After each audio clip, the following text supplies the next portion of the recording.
बिस्मिल्लाहिर्रहमानिर्रहीम। रहमतों का महीना आया चाहता है और अल्लाह के नबी मोहम्मद सल्लल्लाहु अलैहि वसल्लम ने फरमाया कि तुम्हारे सामने एक ख़ास महीना आ रहा है जिसमें एक नेकी का सवाब 70 सवाब के बराबर होगा। वही खूब महीना के जिसमें शैतान को बंद कर दिया जाता है और रहमतें और नेकियां करना आसान हो जाती हैं। अल्लाह थैलेसीमिया की तमाम फैमिलीज़ को और मेरे बच्चों को इस महीने में बहुत सी खुशियों से मालूमाल करे।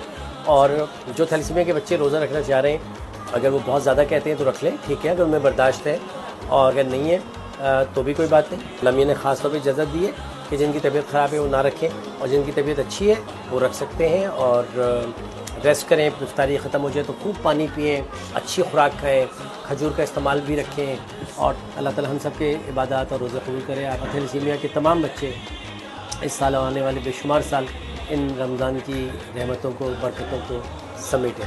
अस्सलाम वालेकुम।